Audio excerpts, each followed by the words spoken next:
As a result, it is my view that if a Supreme Court justice resigns tomorrow or within the next several weeks, or resigns at the end of the summer, President Bush should consider following the practice of a majority of his predecessors and not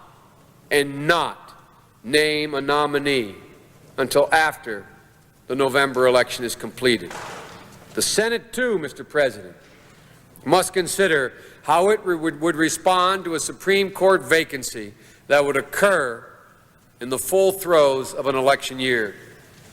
It is my view that if the President goes the way of Presidents Fillmore and Johnson and presses an election year nomination, the Senate Judiciary Committee should seriously consider not scheduling confirmation hearings on the nomination until after the political campaign season is over.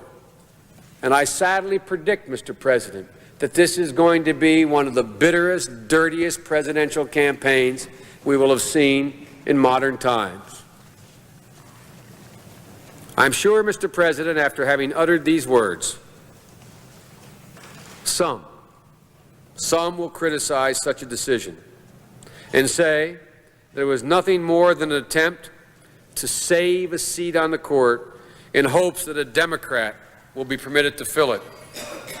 But that would not be our intention, Mr. President, if that were the course we were to choose as a Senate, to not consider holding hearings until after the election. Instead, it would be our pragmatic conclusion that once the political season is underway, and it is, action on a Supreme Court nomination must be put off until after the election campaign is over. That is what is fair to the nominee and essential to the process. Otherwise, it seems to me, Mr. President, we will be in deep trouble as an institution.